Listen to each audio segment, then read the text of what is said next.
Buenas noches, bienvenidos a una nueva edición del Café del Correo, el programa de análisis, de debate de la actualidad en la provincia de Cádiz. Están hoy con nosotros Emilio de la Cruz, Manolo Gómez de la Torre, Enrique Montiel y Rafael Garófano. El primer tema de debate que les planteamos a nuestros invitados son los incidentes acaecidos el otro día en el Salón de Plenos del Ayuntamiento de Cádiz al concluir la sesión de la Sociedad Cádiz 2000, cuando tras levantar la sesión el alcalde y dirigirse a la bancada del Partido Popular recibió por parte de la alcaldesa y del portavoz del Partido Popular, Ignacio Romaní, algunos insultos del tipo de cacique, fascista y cobarde.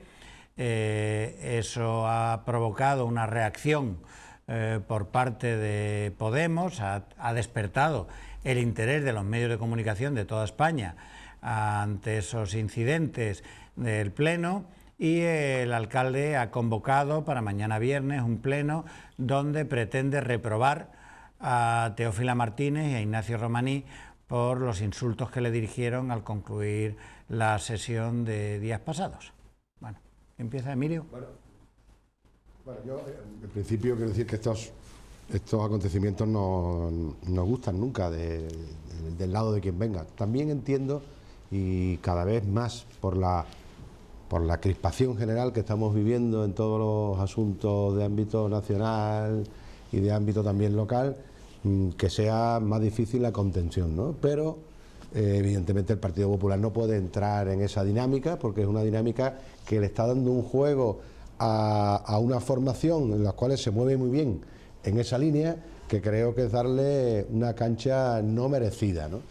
No obstante, en general estamos viendo un espectáculo en los plenos del ayuntamiento que la verdad que deja mucho que desear, y sobre todo, como hemos comentado en algunas otras ocasiones, deja una imagen de Cádiz en el exterior bastante negativa, porque curiosamente, yo no sé qué ocurre, hombre, imagino que habrá en muchísimos plenos de España muchas anécdotas, pero de luego las anécdotas que haya en Cádiz siempre salen en el ámbito nacional. Por lo tanto, yo creo que si no queremos colaborar en esa malísima imagen, que como ya estamos, como digo yo, en los estertores de todo, porque había uno de los chistes estos que corrían de que lo bueno de que si declaramos la dependencia en Cádiz, la independencia en Cádiz, es que no se va a ir ninguna empresa. Pues además de no tener empresa, además tenemos una situación como la que tenemos social, le añadimos este espectáculo, creo que no conduce a nada. Por lo tanto, repito, creo que hay que contenerse, y lo que tiene que hacer realmente ya la oposición desde hace muchísimo tiempo es ponerse de acuerdo.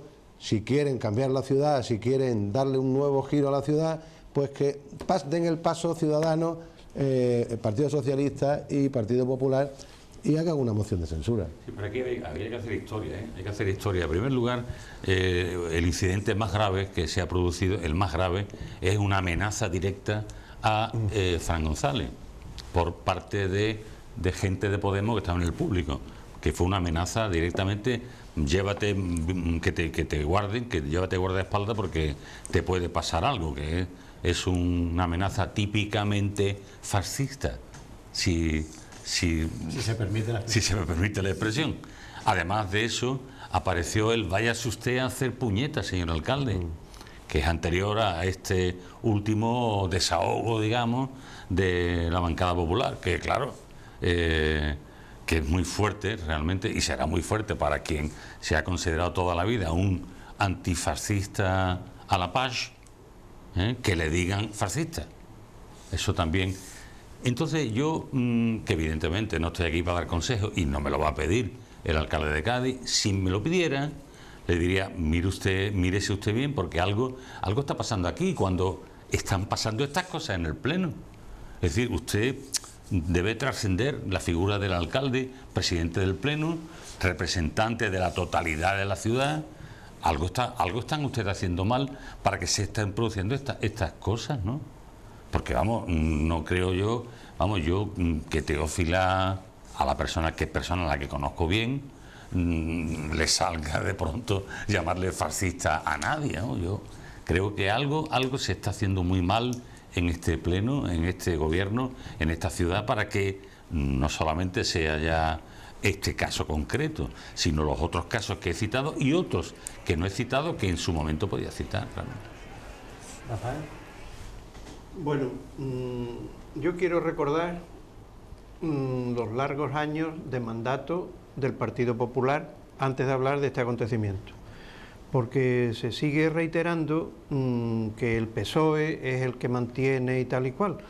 Bueno, el PSOE no puede olvidar, porque han sido 20 años, no puede olvidar cómo ha estado considerado y tratado en el ayuntamiento durante los años de mayoría absoluta del Partido Popular y la personificación de Teófila Martínez en la alcaldía. Durante ese tiempo, a la oposición no solo se le ha insultado, sino se le ha denunciado en los tribunales. Estoy recordando ahora cuando se llevó a Rafael Román, con una acusación que terminó después el Tribunal Superior de Justicia de Andalucía, lo dejó en nada.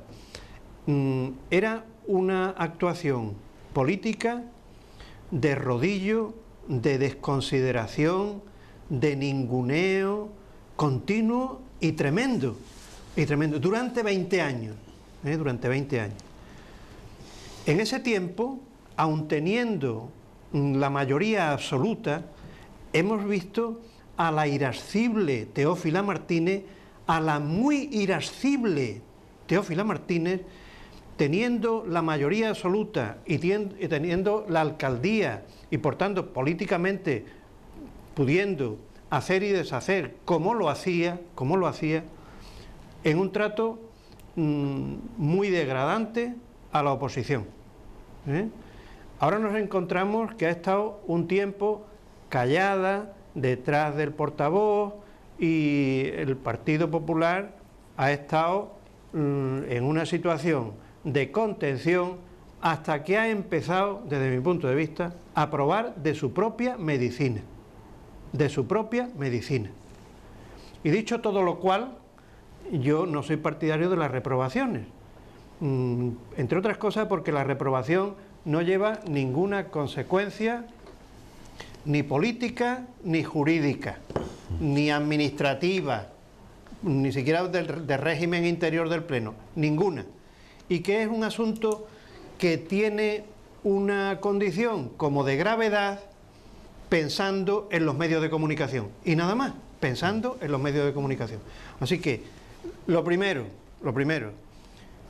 que mejore las relaciones y las formas en el ayuntamiento, porque esto va cada vez peor. El alcalde el que tiene que mejorar, ¿no? Ahora mismo tienen que ser todos, Enrique, todos. Sí, todos, lleva una situación. Todo deben ser mejorados. El ayuntamiento, pero ¿quién tiene la capacidad inicial para que preside? El ayuntamiento lleva una línea, porque además esto se sabe, porque así son las relaciones humanas, que cuanto más, ¿no? Cuanto más. Y en política además no se quiere ni ser el último, ni ser el que dice lo más gordo. ¿Tú has visto el vídeo del jefe de gabinete del actual alcalde que sí. llamando fascista a Romaní? Yo he visto muchas cosas durante mucho tiempo, Enrique. Entonces yo lo que quiero es que se mejoren las formas por todo. Pero yo he estado muchos años en el ayuntamiento con enfrentamientos muy duros, por ejemplo, con Fernando, que nos daba para el pelo. Nos daba para el pelo dentro de la moderación de las formas. Y muchos años. Y allí ha habido debates muy duros y nunca hemos sobrepasado ni llevar a nadie a los tribunales, judicializar la vida municipal, eso es fatal, eso no sirve para nada, ¿no? Y ni tampoco reprobar. Entonces, eso es lo primero, ¿no? Y lo segundo, que el concepto reprobación, si se sabe que está vacío, que no se siga empleando y además convocar un pleno para la reprobación, que ya es el colmo, ¿no? Dar pie a nuevo... Estoy totalmente en contra de que se repruebe a nadie. Manolo. Bueno, yo creo que lo que estamos ahora mismo comentando es la consecuencia de un momento político en el que vivimos, en el que los términos se han banalizado. hasta el punto de que la utilización de fascistas, dictadura, presos políticos, se han puesto, el insulto, diríamos, fascista, se ha puesto al mismo término que mamarracho, cuando son dos cosas absolutamente distintas, pero se ha banalizado. Y no solo el lenguaje, se están banalizando también las figuras institucionales, porque ¿qué es la reprobación? Hace no mucho el profesor Pérez Royo decía que la reprobación en política es lo que una sentencia firme en los procesos penales. Una sentencia firme acaba con la presunción de inocencia y una moción de reprobación acaba con la legitimidad del cargo público que es reprobado. Ocurre que es verdad que en España no tiene consecuencias y asistimos a ministros reprobados, asistimos y que siguen en su cargo, a fiscales del Estado reprobados y que siguen en su cargo y que ahora pueden tener pues un papel importante en una situación tan difícil como la actual. Pero en el ayuntamiento, perdón, en el ayuntamiento ya tenemos un concejal. Por eso digo, y entonces digo que eso existe. Perdona, por añadir, al ámbito. Rafael Román fue reprobado. Sí. Él recurrió esa reprobación y la ganó. Sí, sí. Por eso digo que tanto en el ámbito de los ministros como de los consejeros de comunidades autónomas como de los concejales son reprobados sin más, cosa que no ocurre en otros países donde la reprobación tiene consecuencias políticas. Lo que pasa es, yo ahora en función de eso me preguntaría, el utilizar términos como los que se utilizaron el otro día en el Pleno, ¿son suficientes para una reprobación? Yo creo que no, porque la reprobación, en el caso de los concejales o de los ministros, es en función a que han hecho un uso indebido del poder que se le ha puesto en sus manos o que han atentado gravemente contra el decoro de la institución en la que están. Yo creo, por tanto, que no es para una reprobación lo que ocurrió el otro día en el Pleno.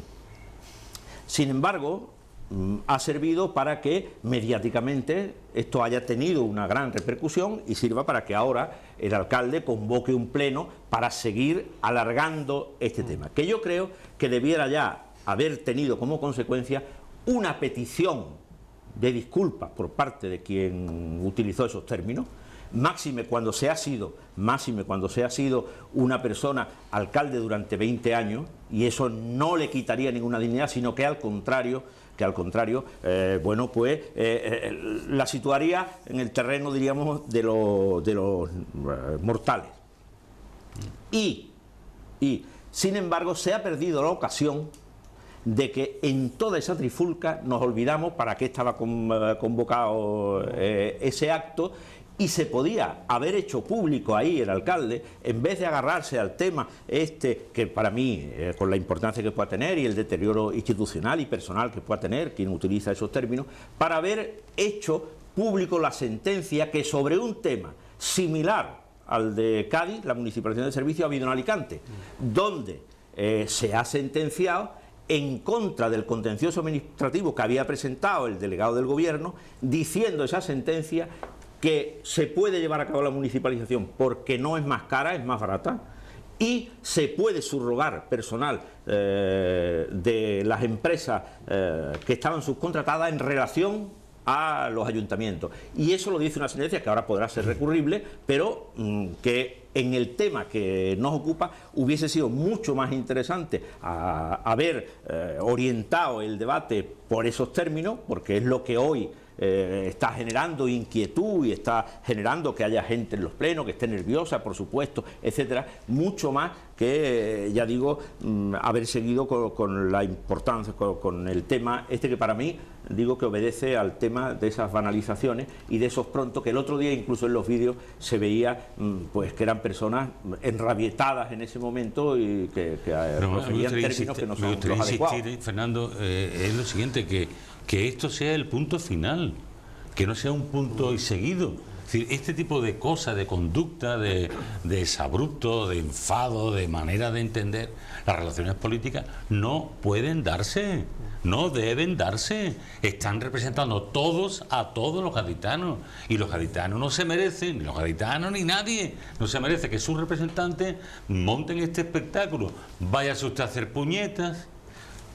Cuidado, no, que te sigan guardando porque te puede pasar algo. Todas las cosas que han estado pasando en ese salón de pleno, todas esas cosas deben ser el punto final. Enrique, ahora, un pleno de reprobación, ese pleno habría que suspenderlo y sustituirlo por una reunión de los portavoces donde digan, señores, ¿hasta dónde vamos a llegar? Esto no puede ser. Primero, yo creo que ese pleno que no llegará a producirse, porque no creo que el alcalde cuente con el Partido Socialista para que se celebre ese pleno, con lo cual yo creo que ese pleno no se celebrará, y me parecería razonable por parte del Partido Socialista que se opusiese a la celebración de un pleno que no ayudaría a nada y que seguiría pues enfrentando y provocando esto por una parte. Lo que viene después de esto es que un día Romaní o cualquiera le pegue un empujón al otro, o el otro se lo pegue a Romaní, y aparezca la violencia política, mira, a la vez que que es digo, lo que no podemos permitir. Vamos a ver, eso ha ocurrido en España. Enrique, a la vez que digo que ese pleno creo que no se va a producir, también es verdad que no nos creamos que es que en el Congreso de los Diputados cada semana se dan espectáculos bastante bochornosos, desde no dejar hablar al que está en el uso de la palabra, a la cantidad de llamadas de atención que tiene que hacer la presidenta del Congreso en los debates, y es que en las Cortes Generales, y eso, y en el Parlamento de Andalucía ocurre lo mismo, y en otros parlamentos. Es decir, se ha trasladado una manera de comportarse más parecido a los reality que a lo que debe ser la función ejemplarizante que también deben tener los políticos en relación a la gente. Sí, lo que viene después de esto es la violencia, ¿eh? No, viene la violencia después, ¿eh? No hay otra cosa. Quiero comentar que las personas que no han participado en los debates de los plenos y tal, pueden no entender un aspecto que yo quiero comentar, y es los niveles de frustración que tiene todos los miembros de la oposición, de todos los partidos, sean los partidos que sean, ante el normal, entre comillas, funcionamiento de los gobiernos, sean gobiernos autonómicos, sí. Es una desconsideración. Totalmente de acuerdo. Yo no sé cómo estarán las democracias de otros países, pero es una desconsideración tremenda, tremenda. La oposición hace preguntas, no se le contesta. Se inquiere sobre un asunto, se dilatan los plazos hasta que prescriban. Pues hay que cambiar los protocolos. Si todos son víctimas de lo mismo, hay que cambiar los protocolos. Si yo le hago una pregunta a un gobierno, el gobierno está obligado a contestar. Ese tipo de cosas. Y si no me contesta, si hablamos todos a la vez, que ese tipo de cosas es lo que está detrás de los exabruptos y de las malas formas y tal, que es la frustración. La frustración, y que normalmente, por tanto, suele surgir de los bancos de la oposición. Es difícil que desde los gobiernos, porque el gobierno, a no ser que sea una situación en la que la soberbia o el creerse, como decía, el creerse inmortales y que de pronto lo ponen en la mortalidad de lo cotidiano y le sacan las miserias grandes o pequeñas y tal, entonces puede crear una situación de frustración, pero si no vienen de los bancos de la oposición. Yo estoy de acuerdo contigo, Rafael, en que en el sistema político español la descompensación que hay entre el poder ejecutivo, que suele el gobierno, que cuenta con todos los medios, y el legislativo es tremenda. Hacer el control de un gobierno se hace cada vez más frustrante y más imposible, con preguntas que no se responden, con leyes que se eternizan, etcétera, etcétera. Incluso yo algunas veces cuento como anécdota en Italia, y no la pongo como ejemplo, que en Italia hay también su gran bronca, pero en su origen el gobierno está de espaldas al presidente del Parlamento y de cara a los diputados, porque se entiende que es a quién responden. Y muchas veces en el sistema actual el Ejecutivo incide de tal forma que se retrasan plenos porque hay absoluta connivencia con la presidencia del Parlamento, se retrasan el meter en el orden del día determinados temas, etcétera, etcétera, etcétera. Y se hacen inútil algunas de las figuras como las de la reprobación que luego no sirven, etcétera, etcétera. Claro, ¿eso qué hace? Que esos grupos de la oposición se empiezan, diríamos, a respaldar en una clac que llevan a los plenos, sean del ayuntamiento o sean de los otros, que suelen ser de los más activos, que hacen que tú cuando estás en el pleno estás interviniendo para ellos, que se vea que tú eres lo suficientemente duro como para representarlos a ellos. Y eso hace muchas veces que los propios plenos sean diálogos de sordo, porque cada uno habla a la parte que tiene ahí detrás. Contrario, que es que el nivel de nuestros políticos es de la mitad para abajo. No hay políticos que se levanten en un parlamento y que tengan autoridad. En muchos parlamentos se pegan, En muchos parlamentos se pegan. A las manos. Mira, hay otra cosa. Yo hablo de España, de los parlamentos del Reino de España.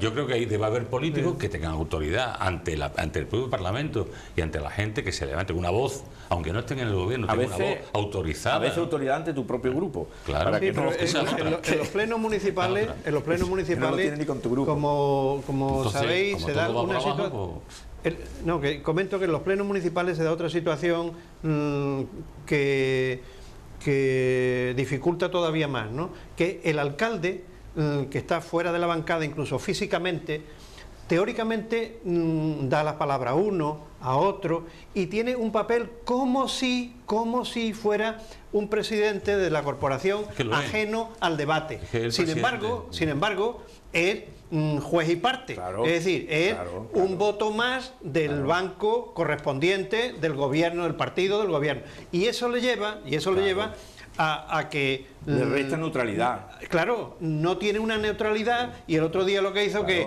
pues utilizó el filibusterismo del reglamento municipal para hacer la jugada que le beneficiaba políticamente y sacó de quicio a parte de la oposición. Por eso muchas veces ha sido tan importante, aunque pocas veces ha ocurrido, pero era a lo que se tendía, que el presidente incluso del Congreso de los Diputados no fuese del mismo grupo que el que sostenía al gobierno, para de alguna manera equilibrar esos dos poderes que digo que están hoy muy desequilibrados. Y aunque lo sea su estatuto, lo intenta sacar de su grupo. Y es raro incluso decir, se está portando usted como si fuese del partido. ¿Os acordáis? En un pleno municipal es impensable, porque PC Farba renunció a al voto mientras era presidente, incluso no asistía a las reuniones de su grupo parlamentario, porque tenía mayoría absoluta. Cuando tenía su grupo 202. Claro, tenía mayoría absoluta. Pero tenía 145. Pero estéticamente estuvo extraordinario. Oye, pero es un gesto. Vamos a escuchar a Emilio, que habla poco. Yo simplemente por terminar, insisto en la utilización, lo que le da una cancha a quienes se mueven en ese aspecto, y estamos diciendo aquí, habéis coincidido todos en que evidentemente es algo que al final termina siendo un tema mediático, de confrontación y nada con la gestión. Pues no se debe entrar en eso, es decir, antes de iniciar un insulto, se debe tener en cuenta que no es el propio insulto, sino toda la cancha que le va a dar al que está enfrente, con páginas de periódicos, con entrevistas, con... Y el victimismo viene ahora, el victimismo. Bueno, pues, cobrar la factura del victimismo. Vamos a dar por concluido este primer bloque del Café del Correo, y en el segundo hablaremos de Cataluña.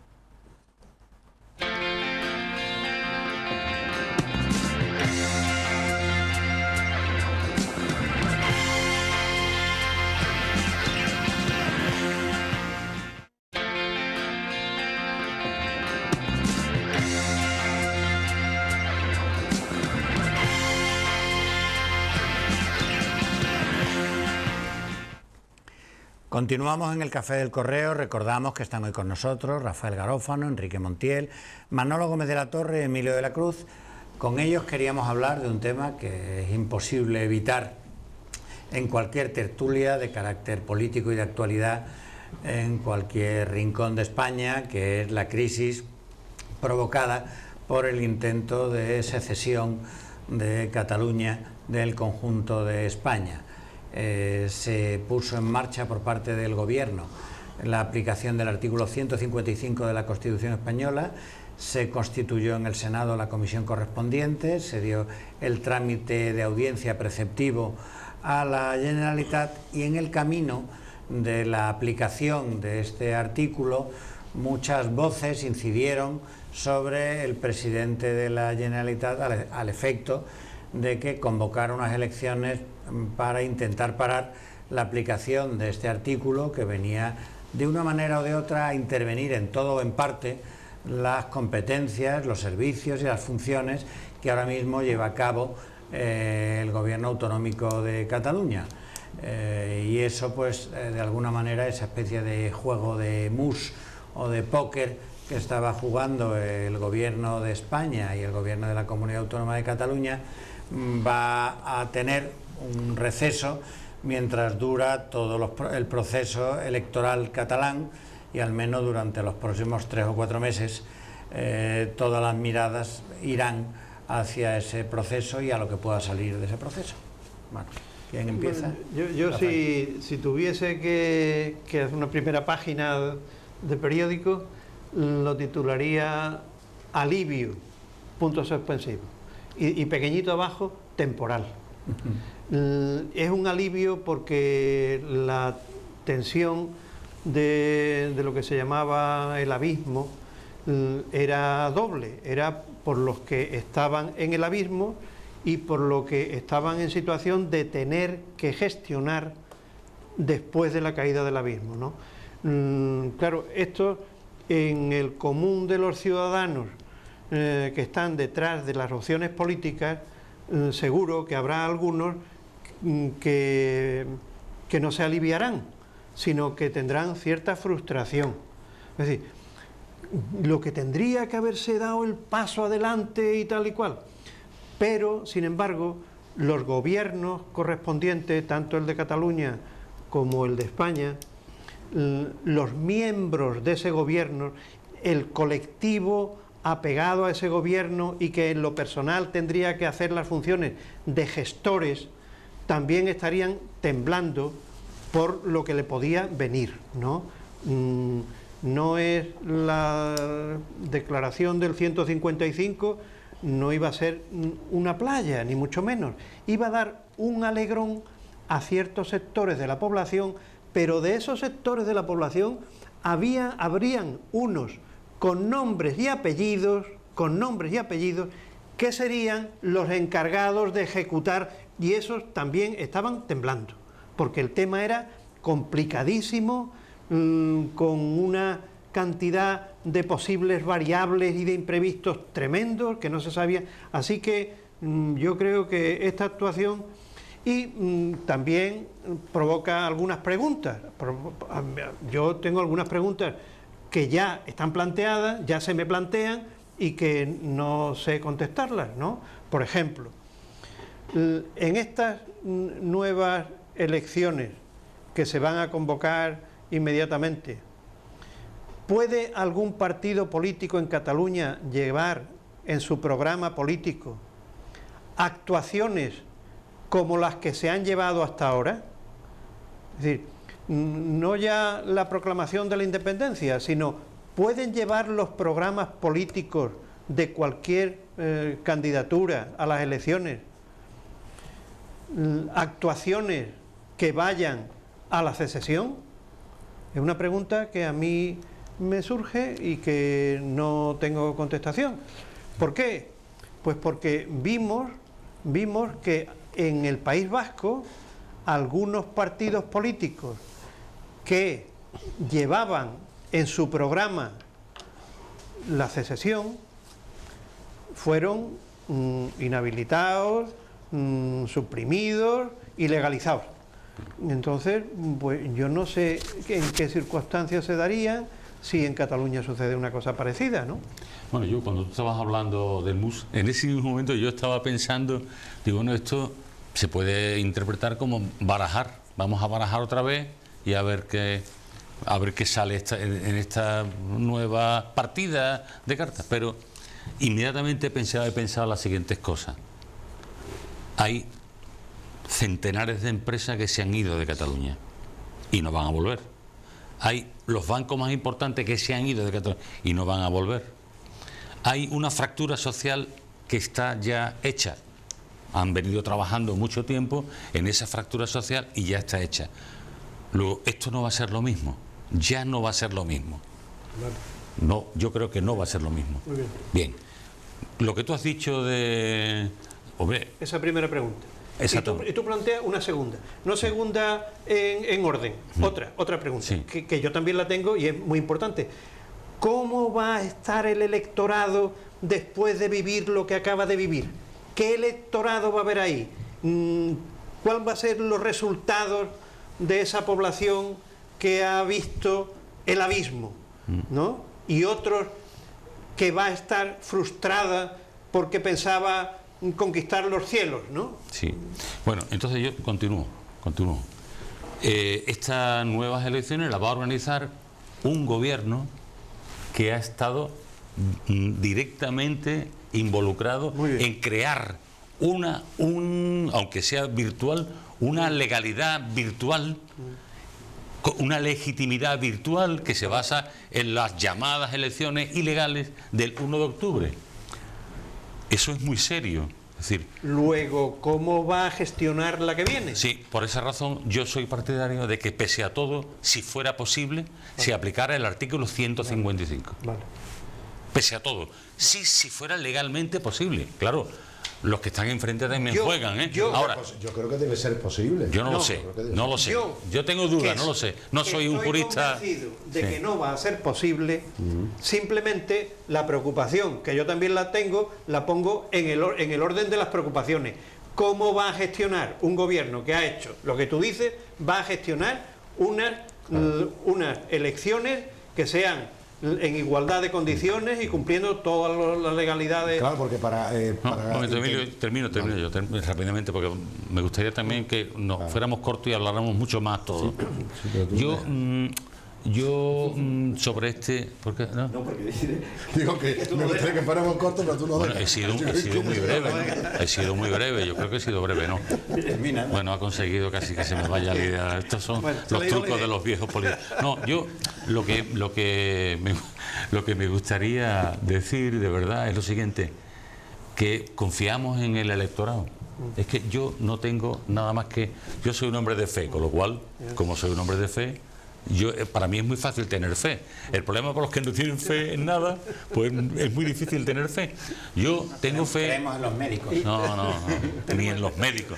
Yo tengo Y en fe... el Cholo Simeone. No, yo tengo fe en que la gente, los ciudadanos, los vecinos de todos los pueblos de Cataluña piensen. Dice, vamos a volver otra vez a darle el poder a quienes han logrado que se vayan centenares de empresas, que los catalanes estemos enfrentados, que estemos al borde de la violencia y que si no han dado un paso más ha sido por tacticismo, porque sabían que se le caía encima el Estado. ¿Vamos a darle el poder a esta gente? Es la cuestión. Vale, entonces, volviendo a vuestra, y sobre todo lo que decía Rafael, y ahora ese electorado, ahora esa situación, pues yo creo que es que ya, si no puedes aplicar el 155, pues yo buscaría una fórmula que sería, pero me voy a quitar la careta, porque usted ha estado con la careta, le estoy viendo, pero usted coge la careta, se la quita, se la pone. Careta han tenido todos, ¿eh? Perdona, bien, pero porque es un cobarde. Yo siempre he dicho que terminaría.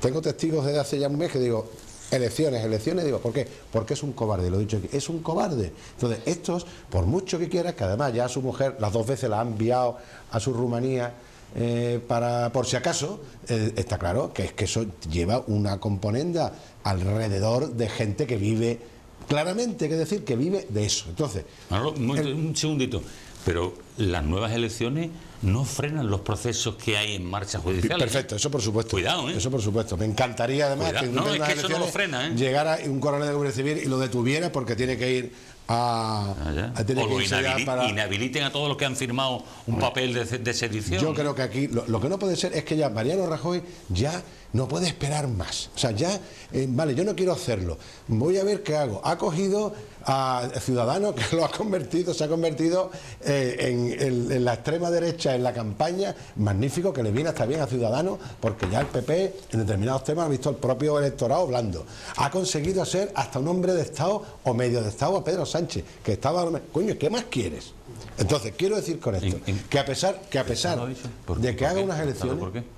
Hombre, ¿te lo explico? Sí. Te lo explico, hombre, porque yo creo que evidentemente Pedro Sánchez, después de las presiones que ha podido tener de ámbito electoral... Ha mantenido a Margarita de portavoz de... Bueno, Margarita de portavoz de él en el Parlamento. Que hay que reconocer las cosas. Ese paso era difícil para Pedro Sánchez y yo creo que lo ha dado con muchísimo riesgo, lo ha dado, yo creo que en el futuro le va a venir muy bien, porque está coincidiendo precisamente la bajada de Podemos, porque había que tener en determinados momentos, cuando se trata del Estado y se trata de la patria, hay que tener las cosas muy claras. Hasta Vescanza ha estado mejor que Margarita, fíjate. Exactamente. Entonces, hasta Vescanza. Por terminar, situación que tenemos allí. Hombre, evidentemente, conociendo lo que se ha hecho, lo que no se puede decir, bueno, como está convocado las elecciones, ahora ya, bueno, vamos a ver, que vamos a vigilar que no pase nada. No, mire usted tiene que intervenir en la televisión ya, aunque convoquen elecciones. 155. Segundo, esa labor pedagógica hay que hacerla con esa sociedad que está empezando a salir y a seguir diciéndole claramente, porque la otra labor cada vez va a ser de atrincheramiento, porque ahí lo que hay, mira, las empresas que nos han ido un porcentaje importante porque viven de lo que les pagan a esto. La inmensa mayoría de los que están ahí en la calle son gente que vive de la administración. Y hay que dejarle a la gente muy claro que son gente que ha sido abducida para un proyecto absolutamente personal basado en el servicio a esa burguesía catalana, que si la comparamos con lo que se quejaban en Andalucía del señorito andaluz, vamos, es que no tiene nada que ver el señorito con lo que son esta gente. Y han utilizado estos mamarrachos que a su vez han hecho que esa sociedad, bueno, pues se quede un poco pasota, porque mi experiencia, como digo que ahora voy mucho cada vez que pregunto, es que la gente reconoce que se ha quedado en la casa. ¿Cómo creo que debemos enfocar esas elecciones? Volcando una España entera ahí. Por ejemplo, con el turismo, que se está viendo que baja, hay que decir a todos los ciudadanos que hay que ir a Cataluña, hay que ir a hacer turismo a Cataluña, hay que ayudarles porque se sienten solos, solos porque evidentemente han cogido ese derrotero, pero yo creo que aprovechando este sentido que hemos tenido todos de España, hay que ayudar pedagógicamente y yendo incluso a las campañas a esa otra parte, y estoy convencido que sacan mayoría. Contándole lo que no saben también, contándole, porque el 70% de las inversiones del INI durante el franquismo se hicieron en Cataluña. El 70% del total de las inversiones. Vamos a ver. O sea, vamos a empezar a decir las cosas ya. Yo que creo que conviene aclarar algunas cosas. Yo vuelvo siempre a lo mismo. El día 6-7 de septiembre, en el pleno del Parlamento, en el Parlamento de Cataluña, se rompe la legalidad, se rompe con la Constitución y se rompe con el Estatuto de Autonomía. Por tanto, era una obligación del Estado restaurar esa legalidad. Para eso está el 155. ¿Pero qué ocurrió? Que no se habló de la aplicación inmediata del 155 cuando era el momento para hacerlo, porque se había roto con la legalidad. Y el PSOE hubiera apoyado en ese momento. El PSOE hubiera apoyado. Es que eso no lo va a hacer.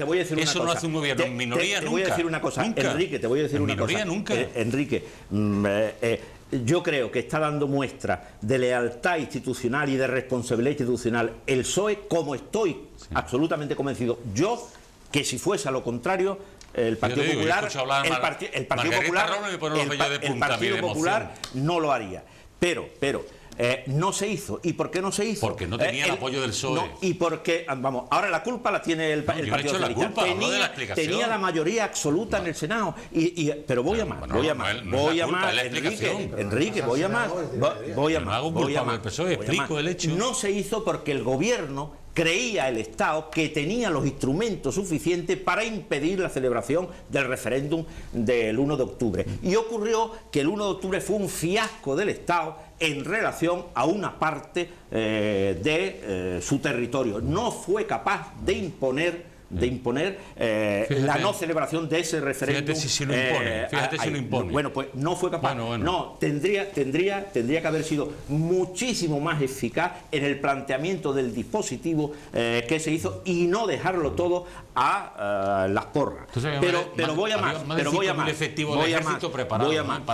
No se vio conveniente por eso. Y ahora que ha habido conversaciones, se ve que ante lo que ha ocurrido había dos salidas. Una, el 155.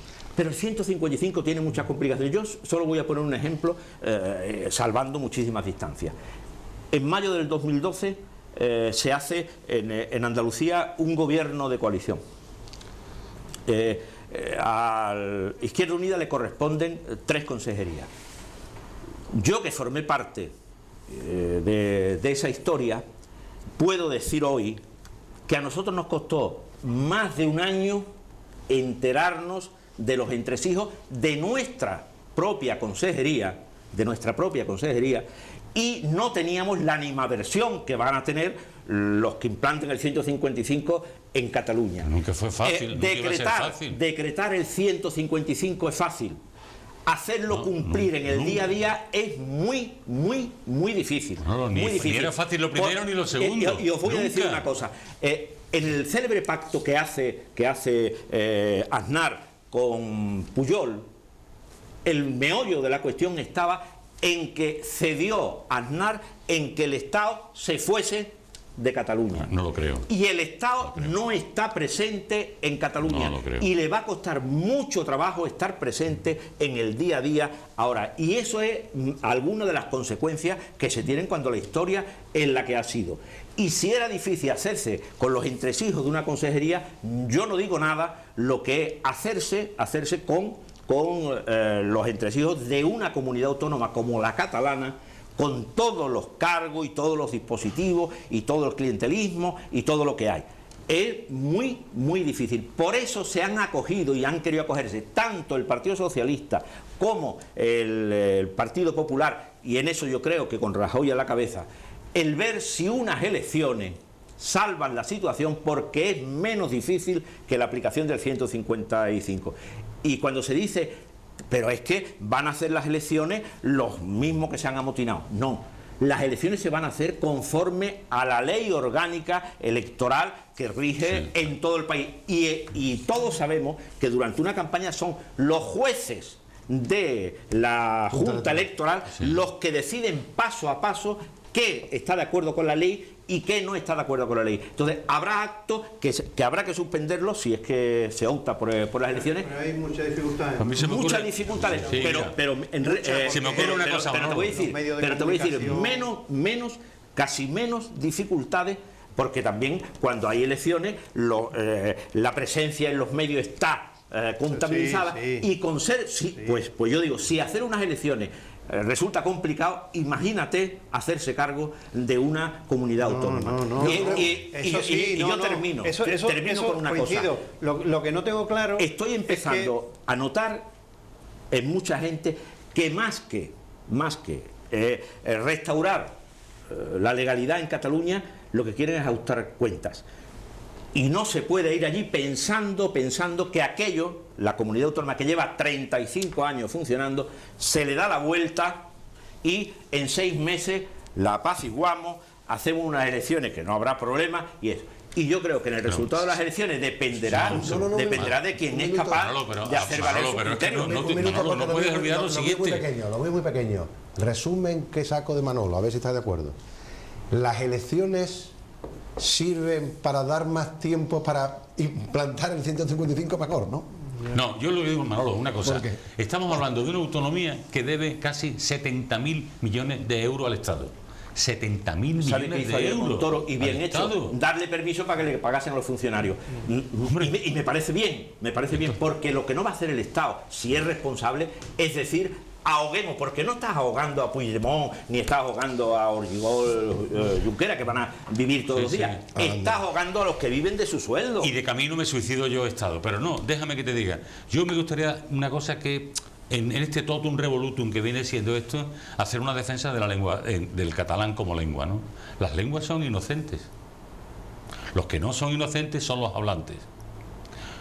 Y en el caso del catalán, una cosa es la lengua como instrumento de comunicación y otra cosa es lo que algunos han puesto en la lengua para envenenar, para crear el odio a España, etcétera, etcétera. Y para crear esta realidad falsa, como por ejemplo hablar de Cataluña y España. Usted, Cataluña y España, usted no puede comparar dos partes en la que una forma parte de la otra parte que la contiene. Eso es una mentira, como mil mentiras más que con la lengua. Bueno, pues es lo mismo que hago con la lengua, digo con el gobierno. Queda poco tiempo. Con el gobierno.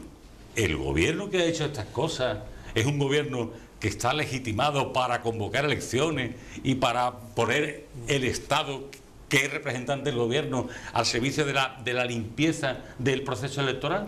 Pues imagínate. Pregunto eso. Rafael. No, yo creo que hay también otro sector, Manolo, que es, tú dices, hay un sector que lo que quiere es un poco de revancha, sí, en este momento, ¿no?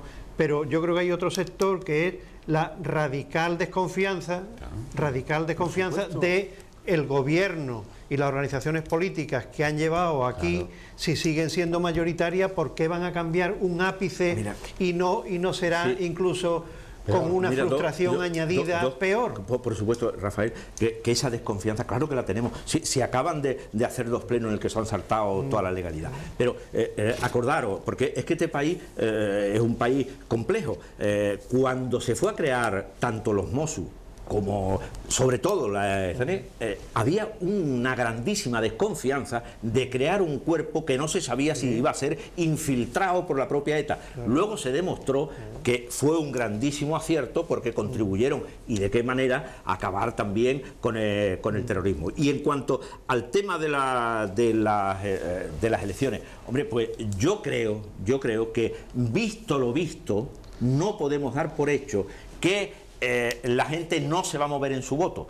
Yo creo que si para algo ha servido el anuncio del 155, el decir que se está no dispuesto a tolerar que una parte, eso va a influir en gente que supongo que le hará recapacitar en su voto y el resultado de las elecciones sea distinto. Sea distinto, pero no podemos ser ingenuos. Y puede ocurrir. Una sociedad fracturada, sí, dará el resultado, sí, de una composición parlamentaria, sí, fracturada. Y no olvidemos que no se suspenden los procedimientos penales. O sea que nos podemos encontrar con gente que se presenta a las elecciones, que sale elegida y que luego tiene que pagar claro, que era y todo el gobierno. Que además el gobierno se volvía a presentar. A ver quién presenta ahora. Si todo se regula correctamente, en esas elecciones nos puedes pedir la independencia, ¿estamos de acuerdo? ¿No? Yo creo que no se podría. Y ahora pone el cartel y dice, por la independencia, ahora estamos no, recurso que hay nuevamente de tal, después cambian el cartel y pone, no, quitamos la independencia, por lo mismo. No, si hay, lo mismo? Mira, incluso en unas elecciones normales, sí, cotidianas, en la zona sin conflicto, en España, pues hay muchas impugnaciones, sí, claro, y muchas reclamaciones a las juntas electorales. Por eso te decía. Pero el tiempo muchas veces no da tiempo ni siquiera a la rectificación. Y eso se supone en una situación de equiparidad de los partidos. Que aquí yo creo que se será más ágil. Y otra cosa, no olvidemos. Claro que un partido puede llevar en su programa la declaración de una independencia, porque solo cuando esa promesa se haga una realidad será cuando podrá actuar la justicia. Sí, no confundamos que preventivamente, preventivamente no. Sí, pero el papelón, una cosa es la opinión, no se delinque preventivamente. Una cosa son opiniones y otra llevarla en un programa electoral oficial. Yo no lo tengo que terminar. Hablaremos, yo creo que sí, muchas más veces de este asunto. ¿Alguna dedicatoria, Emilio? Bueno, yo especialmente hoy quiero dedicar el programa a mi amigo Manuel González Masías, un magnífico médico, odontólogo de Gaditano, que es una excelente persona y que hoy cumple años, así que Manolo, te dedico esta este programa especial de Cataluña que sé que te gusta. Bueno, pues con la dedicatoria de Emilio de la Cruz damos por concluido el programa de hoy. Les agradecemos a nuestros invitados, a Manolo Gómez de la Torre, a Enrique Montiel, a Rafael Garófano y al propio Emilio de la Cruz por sus opiniones y sus comentarios. Les agradecemos a todos ustedes por habernos prestado atención y les convocamos para dentro de una semana en un nuevo Café del Correo.